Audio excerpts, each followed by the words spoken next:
Hello.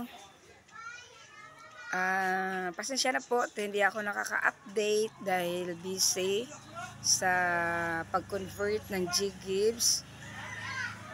Ngayon, i-update ko lang kayo tungkol doon sa pag-convert ng Ggives, Gcredit, Pay Later. Ggives ay patuloy pa din po ako na nagko-convert. So, mag-PM lang po kayo at lagi nyo pong tatandaan na yung page ko is nasa 5,000 plus na po yung subscriber.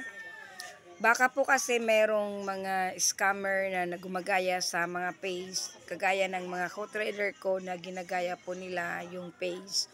So, lagi nyo lang tatandaan kasi ipipin ko po yung link ng aking page dito sa aking YouTube para po alam nyo kung sino yung inyong APPM.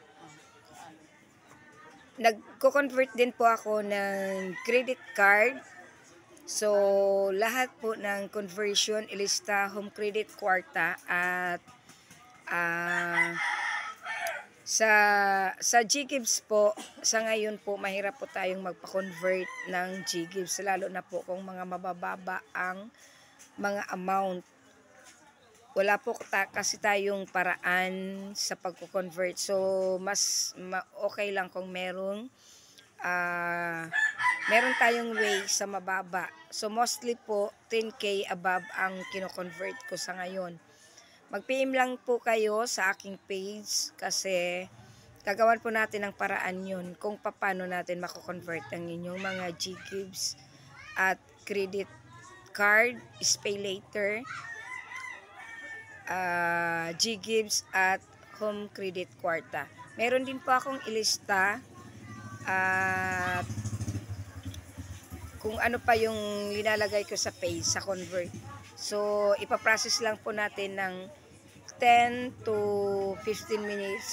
Basta po ma-process nyo ng madali, ay madali din po ang ating payment. So, pasensya na po kayo kasi hindi po ako nakaka-update dahil busy din po ako. Maraming salamat po at maraming salamat sa pagsuporta ng aking YouTube channel at patuloy na nagsusubscribe sa aking channel at sa aking page.